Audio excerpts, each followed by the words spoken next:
અમારા સૌરાષ્ટ્રમાં લોકો એક શબ્દ પ્રયોગ કરે, કાંઈ પણ હોય ને એટલે હાલ્યા કરે. મને એમ લાગે કે હાલ્યા કરે એ મંત્ર છે. તમારે જો બીપી નીચું રાખવું હોય, તમારે જો મોજમાં રહેવું હોય તો આ મંત્ર અપનાવો.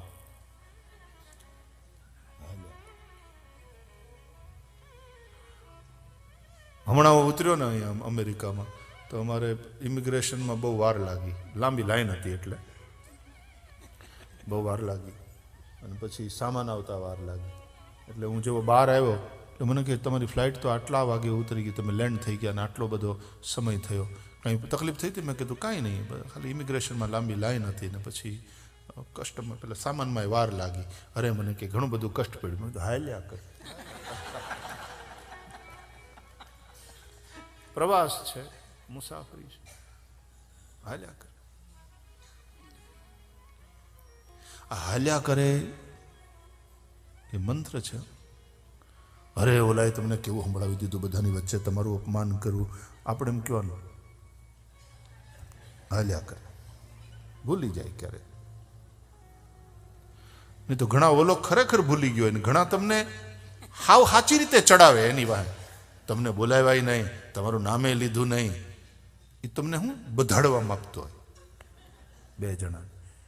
એટલે હળવેકથી એમ કહો ને હાલ્યા કરે એટલે ઠંડુ પાણી એની ઉપર પડી જાય. ઓલો આગ લગાડવા માંગતો હોય પણ હાલ્યા કરે આટલું કહો ને ત્યાં તો ઠંડુ પાણી પડી જાય.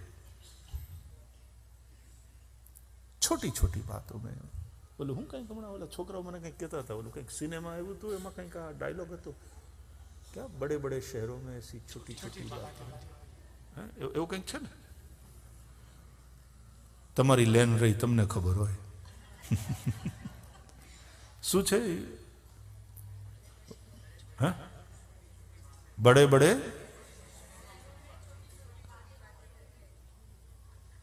એવું છે, बड़े बड़े देशों में ऐसी छोटी छोटी बातें होती रहती. हाल्या करे.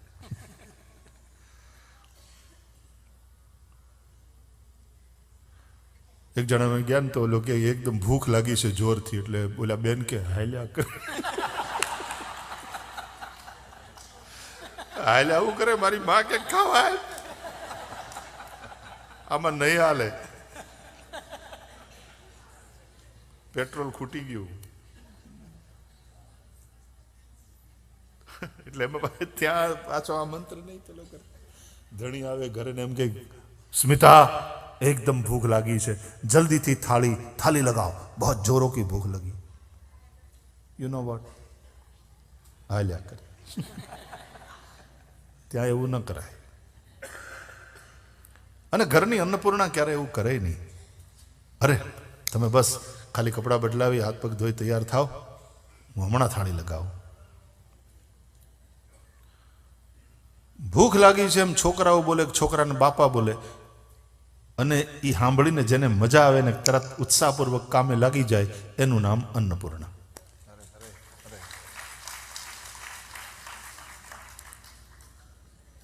સાંભળીને રાજી થાય અને પછી ઓલા ખાઈને એમ કે હા હા હા શું ઢોકળા થયા છે આજે, અદ્ભુત, અને મસ્ત ચટણી, અને ઢોકળા કેવા ફૂલ્યા છે તારી બાની જેમ, બહુ સરસ. વખાણ કરવા. રાધે રાધે, રાધે રાધે. પછી ઓલી છણકો કરશે ને કદાચ તો તમને મારી બાએ શું બગાડ્યું તમારું ખબર નહીં. એટલે ઓલો પાછો ઢોકળા ખાતા ખાતા કે આ તને પરણાવી એનાથી બીજું વધારે હું બગડવાનું હોય, બીજું હું બગાડી લે માણસ. પણ એ હા હાવ ખોટા ખોટા લડતા હોય, પણ એ લડવાની મજા આવે. એ પ્રેમના ઝઘડા હોય, એ લડવાની મજા આવે.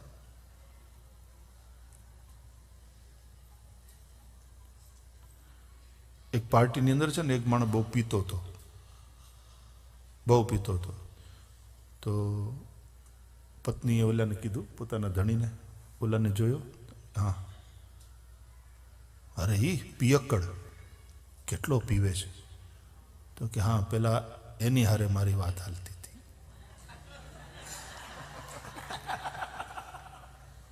પછી મેં ના પાડી દીધી ને ત્યારથી તો આવડો પતિ કે લે ત્યારનો સેલિબ્રેટ કરે છે આટલા વર્ષથી. રાધે રાધે. બોલો હજી એનું સેલિબ્રેશન પૂરું નથી થયું, હજી ચાલુ છે.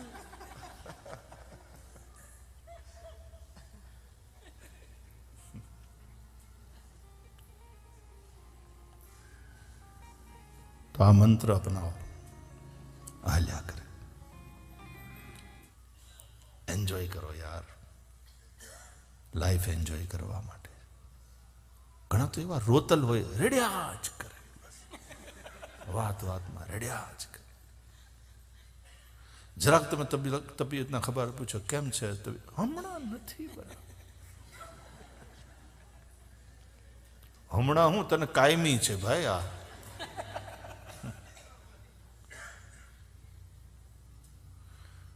સૌરાષ્ટ્રમાં અમારે ઘણા પૂછે ને, ઘણા વાતો કરે ને એમ કે અમારે ઘેર ખાટલા ઢાળ્યા જ હોય. આપણને એમ થાય મહેમાનના નહીં, માંદાના 12 મહિના ખાટલા ઢાળ્યા. હવાર પડે ત્યાં 2-3 ઊભા જ હોય એટલે આપણને એમ થાય કે મહેમાન આવતા હશે. હવાર પડે મહેમાન નહીં, ઉઘરાણી વાળા જેના લેણા નીકળતા હોય બાકી એ બધા હવે ક્યારે આપવા, કાઢો. હરે હરે, રાધે રાધે. કહેવાનો અર્થ એન્જોય કરો ભાઈ, હું રેડ્યા કરવાનું. સુખ દુઃખ છે આવે, સુખ દુઃખ મનમાં આણીએ, ઘટ સાથે રે ઘડિયા, ટાળ્યા તે કોઈના નવ ટળે, રઘુનાથના જડિયા. સુખ દુઃખ મનમાં ન આણીએ. ઘણા જો ગમે એટલી તકલીફ હોય, શારીરિક તકલીફ હોય તો એ હસતા જ હોય, ઓલવેઝ સ્માઇલિંગ. એને કમર દુખી જાય ને, ઊભા થતા તકલીફ થાય ને, ઓય મારે એમ કરતા કરતા હસતા હસતા ઊભા થાય પાછા. આપણને એમ થાય કે આને દુખે છે કે આને એનો આનંદ. અરે બાપા હવે હવે આ તકલીફ થઈ, આને ગુડા ગયા એમ કરતા હસતા હસતા કે આપણને એમ થાય આને કોઈ દી હોસ્પિટલમાં ન લઈ જવાય. हमेशा आनंद मौज में. तकलीफ से तुम रोते रहोगे तो तकलीफ और बढ़ेगी. जो है सो है. 10 વર્ષ ખૂબ કમાણા, હમણાં 2 વર્ષથી જરા ધંધામાં ખોટ જાય, હાલ્યા કરે. ભગવાન આપણને 2 ટાઈમનો રોટલો આપી રહે છે ને. આ એટીટ્યુડ છે ને, અને ઈશ્વરની અંદર વિશ્વાસ, ભરોસો, એ તમારું બીપી નહીં વધવા દે, બ્લડ સુગર નહીં વધવા દે. ચિંતા કાપી ન કાર્યા નિવેદિતાત્મભિ કદાપિતિ, ભગવાન અપી પુષ્ટિસ્થો ન કરિષ્યતિ લૌકિકીમ ચ ગતિમ. ભગવાનમાં ભરોસો, દ્રઢ ચરણ કેરો ભરોસો, દ્રઢ ચરણ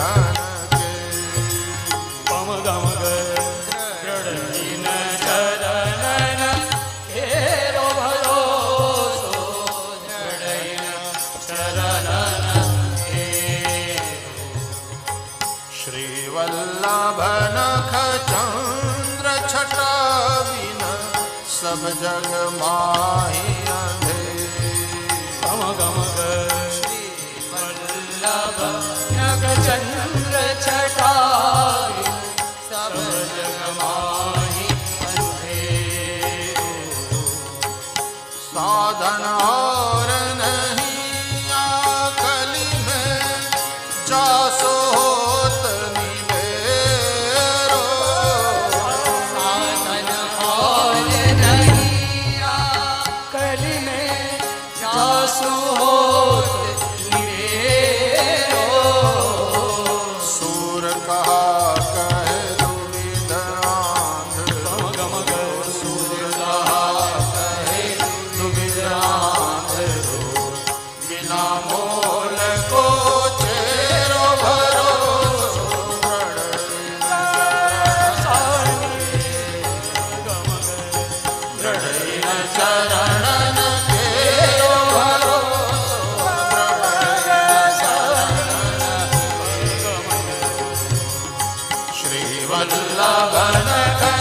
चंद्र छटा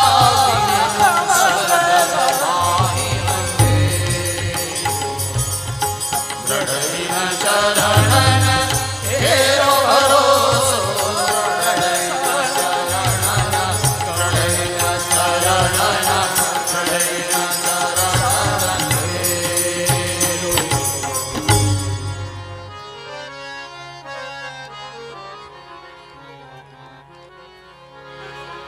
चित तू सिद्ध ने चिंता धरे कृष्ण ने करवू होय ते करे भरोसो होई ही सोई जो राम रचि राखा को करी तर्क बढ़ावे साखा।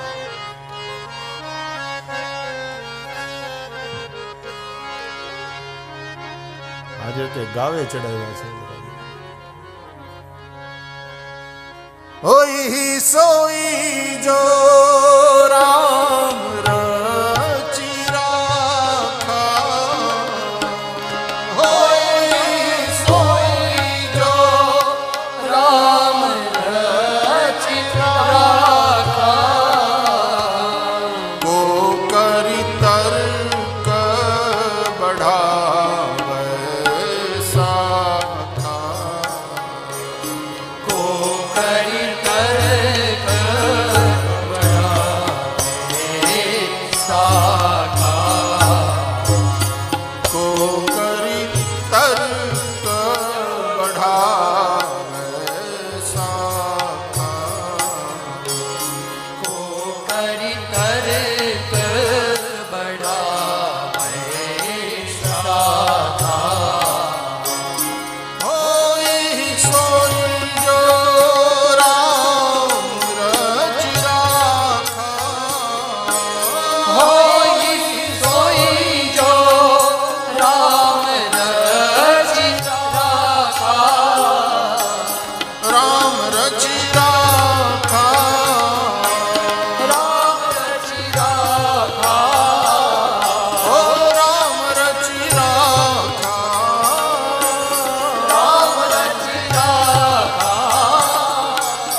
આ બધી ચોપાઈઓનો આ બધા શ્લોકોનો આ જે ભજન ગાયું એનો આ બધાનો જો નિચોડ હોય તો એ જ હાલ્યા કરે.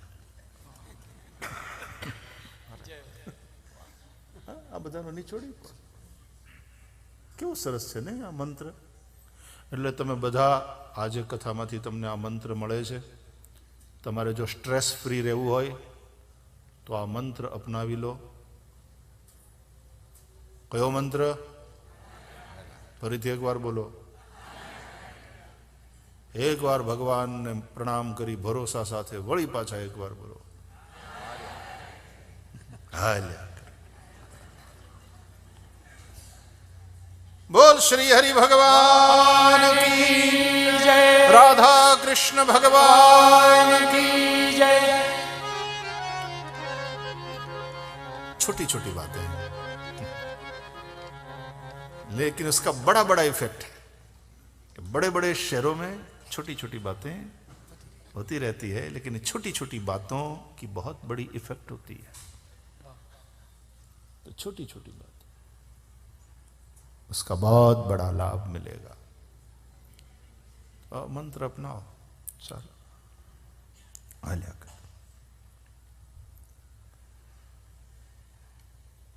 तो भगवान का ये वांग्मय स्वरूप है. द्वादशांगो वै पुरुषः. एवा भगवानનું દર્શન શ્રીમદ ભાગવત દ્વારા છે. શ્રિયાયુતમ શ્રીથી યુક્ત છે માટે શ્રીમદ ભાગવત.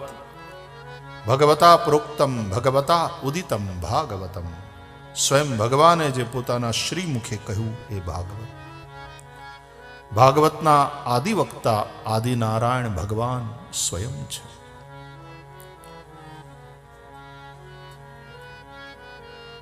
કસ્મૈ યેન વિભાસિતોયમતુલો જ્ઞાનપ્રદીપઃ પુરા તદ્રૂપેણ ચ નારદાય મુનયે કૃષ્ણાય તદ્રૂપિણા યોગેન્દ્રાય તદાત્મનાથ ભગવદ્રાતાય કારુણ્યતઃ તચ્છુદ્ધં વિમલં વિશોકમમૃતં સત્યં પરમ ધીમહિ સત્યં પરમ ધીમહિ સત્યં પરમ.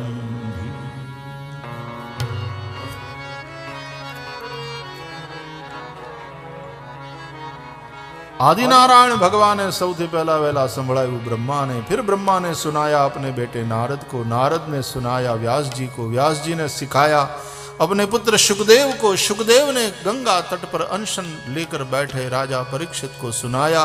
वही संवाद श्री सुत जी ने नैमिषारण्य में शौनकादिकों को सुनाया और वही संवाद यहाँ पर हम आपको सुना रहे हैं. लेकिन इसका उद्गम स्थान है आदिनारायण भगवान.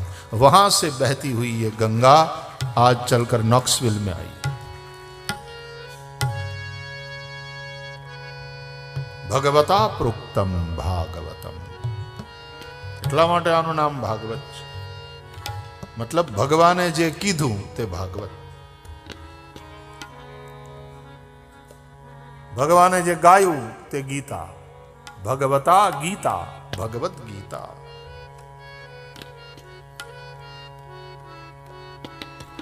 અથવા તો કહેનાર અને એના द्वारा કહેવાયેલું એ બંને જુદા નથી. માટે भगवतः अयम, ये भगवान ही है, ये भगवान का ही साक्षात वांग्मय स्वरूप है, इसलिए भागवत. महापुराण, पुराण એટલે पुरा अपि नवम, जो पुरातन होते हुए भी नित्य नूतन है उसको कहते हैं पुराण. આમ જો તો ગંગા કેટલી પુરાણી, હજારો વર્ષોથી વહે છે. હા, પણ ગંગાનું પાણી તાજું, નિત્ય નવું. એમાં કથા પણ હજારો વર્ષથી, અને છતાંય હજી તાજી. જ્યારે જ્યારે સાંભળીએ ત્યારે તાજી તાજી લાગે, નવી નવી લાગે. ગંગાનું પાણી બગડે નહીં એમ આ કથા, ગંગાના પણ પ્રસંગો એટલા ને એટલા તાજા. અને ગંગા ક્યારે આઉટ ઓફ ડેટ ન થાય, કારણ કે તરસ લાગે એટલે પાણી પીવાની જરૂર પડે. એમ ભાગવત પણ ક્યારેય આઉટ ઓફ ડેટ નહીં થાય. માણસ જ્યાં સુધી સંસારમાં છે ત્યાં સુધી સંસારની સમસ્યાઓ છે, અને એ સમસ્યાઓનું સમાધાન આ ભાગવત દ્વારા મળે છે. એટલે મેં કહ્યું, તમારી વ્યક્તિગત વાત હોય, પારિવારિક વાત હોય, સામાજિક હોય, આર્થિક એટલે વ્યાવસાયિક હોય, બધા જ સમસ્યાઓનું સમાધાન તમને આ ભાગવત દ્વારા મળે છે. એટલા માટે આઉટ ઓફ ડેટ નથી થતી આ કથા. પુરાણના 5 લક્ષણ પણ ભાગવતના 10 લક્ષણ માટે મહાપુરાણ છે. શ્રીમદ ભાગવત મહાપુરાણ. વ્યાસજીએ પ્રથમ સ્કંધના પ્રારંભે મંગલાચરણ કર્યું. પરમ સત્ય પરબ્રહ્મ પરમાત્માનું ધ્યાન કર્યું. જન્માદ્યસ્ય યતોન્વયાદિતરતશ્ચાર્થેષ્વવિઘ્નસ્વરાટ તેને બ્રહ્મહૃદાય આદિકવયે મુહ્યન્તિ યત્સૂરયઃ તેજો વારિમૃદાં યથા વિનિમયો यत्र त्रिसर्गो मृषा धाम्ना स्वेन सदा निरस्तकुहकं सत्यं परं धीमहि सत्यं परं धीमहि सत्यं परं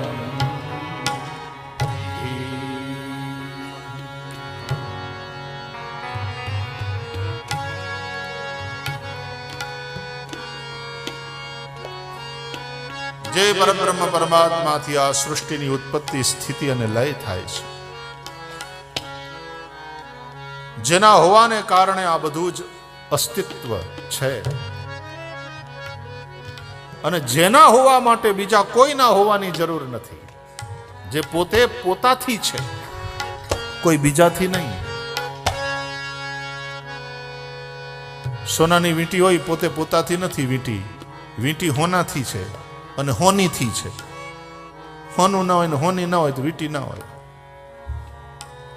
વીંટીનું અસ્તિત્વ કોઈ બીજા થકી છે, પણ પરબ્રહ્મ પરમાત્માનું અસ્તિત્વ કોઈ બીજા થકી નથી. પણ બીજા બધાનું અસ્તિત્વ એ પરબ્રહ્મ પરમાત્મા થકી છે, જે સ્વયં પ્રકાશ છે.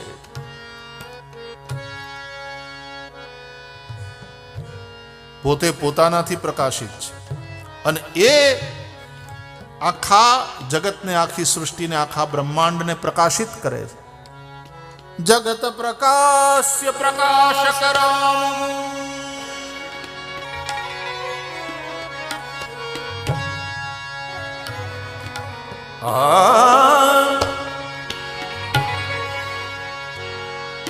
જગત પ્રકાશ્ય પ્રકાશક રામ પ્રકાશ. જગત પ્રકાશ પ્રકાશક રામ.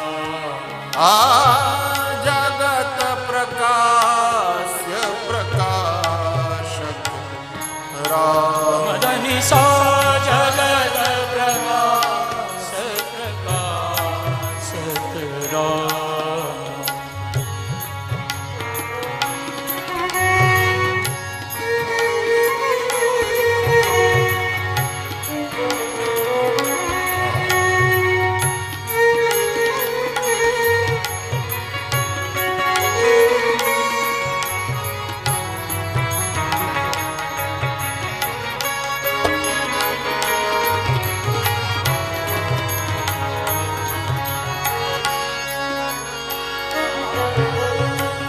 બધાને પ્રકાશિત કરે છે, પણ એ પરબ્રહ્મ પરમાત્મા પોતે પોતાથી પ્રકાશે છે. એને પ્રકાશિત કરવા વાળું કોઈ બીજું નથી. આત્મા બધાને પ્રકાશિત કરે, પણ આત્મા તો પોતે પોતા થકી પ્રકાશિત છે. જેણે બ્રહ્માને વેદોનું જ્ઞાન આપ્યું, બોલીને નહીં, સંકલ્પ માત્રથી. જે પરમાત્માની માયા થકી ઉત્પત્તિ, સ્થિતિ અને લય મિથ્યા હોવા છતાં સત્ય પ્રતીત થાય છે. અને માયાના આ કપટને જે પોતાના તેજ થકી નિરસ્ત કરે છે. સ્વેન ધામના નિરસ્ત કુહકમ. સ્વેન ધામના એટલે પોતાના પ્રકાશ દ્વારા નિરસ્ત કુહકમ, કુહક એટલે કપટ, એને નિરસ્ત કરે છે. એવા પરમ સત્ય સ્વરૂપ પરમેશ્વરનું અમે ધ્યાન કરીએ છીએ.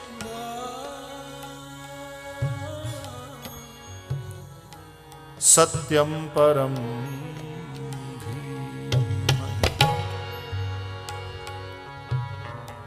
સત્યમ પરમ ધીમહિ સત્યમ પરમ ધીમહિ.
જે સત્યનો ઉપાસક છે, જે સત્યના ખોજી છે, જેને સત્ય શું તે જાણવું છે, એ સૌને માટે આ શ્રીમદ ભાગવત છે. અને એટલા માટે આ યુનિવર્સલ ગ્રંથ છે. સત્યમ પરમ ધીમહિ.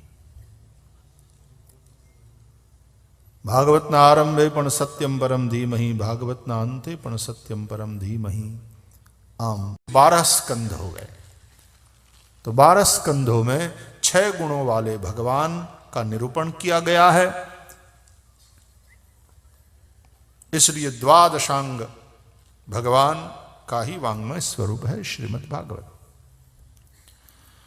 तो बताया गया कि भाई श्रेय क्या है, शास्त्रों का सार क्या है. आम तमे जुओ ने भगवान के अवतार का प्रयोजन क्या है. आ बधा ज प्रश्ननो आम जुओ तो एक ज जवाब छे अने एक ज शब्द में, हाव टूंको जवाब, एक ज शब्दनो, भक्ति. शास्त्रों सार शू छे? भक्ति. कल्याण शू? शेमा? भक्ति. એ ભક્તિની પ્રાપ્તિનું સાધન ભક્તિ. એટલા માટે એક સાધન રૂપા ભક્તિ હોય છે ને એક સિદ્ધિ રૂપા ભક્તિ હોય છે. ભક્તિની પ્રાપ્તિ માટે ભક્તિ કરવી એ સાધન રૂપા ભક્તિ છે. ભગવાનના અવતારનું પ્રયોજન શું છે? ભગવાન કેમ અવતરે? ભક્તિને લઈને. કેવી કેવી લીલાઓ કરી, ભક્તોને ગમે એવી, વૈષ્ણવને ગમે. અને ભગવાન જ્યારે સ્વધામ વયા ગયા પછી ધર્મ ક્યાં રહ્યો? ભક્તોના જીવનમાં, है ना. तो भक्ति, भक्त, भगवंत, गुरु, ये कहा गया है. भक्ति, भक्त, भगवंत, गुरु, चतुर नाम वपु एक, इनके पद वंदन किए नासे विघ्न अनेक. ये 4 शब्द है, वास्तव में तत्व एक ही है. भक्ति, भक्त, भगवंत और गुरु. चतुर नाम वपु एक.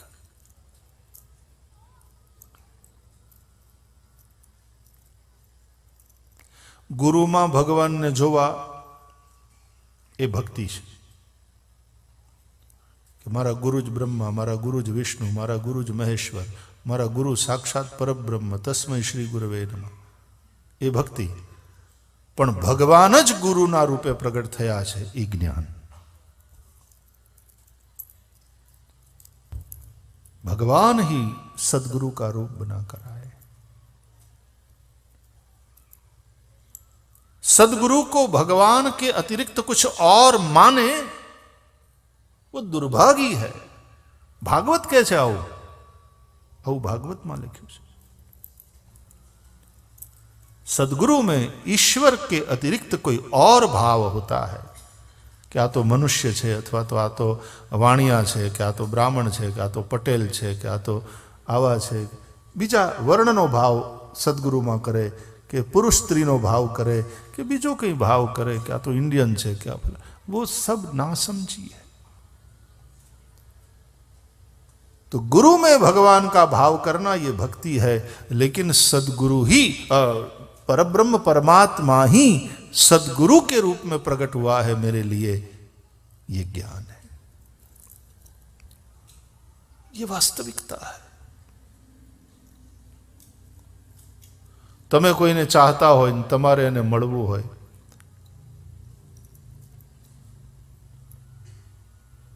કેવી રીતે મળવું એ તમને સમજાવવા માટે ઈ જ ગુરુનું રૂપ બનાવીને આવે તમારી પાસે ને તમને બતાવે.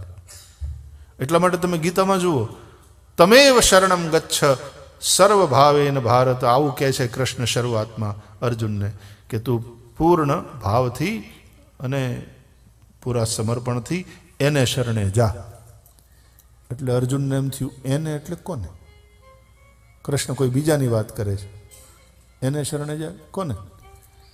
અને પછી ધીમે ધીમે ધીમે કૃષ્ણ ખોલે છે પોતાની જાતને અને સમજાવે છે કે હું જ છું.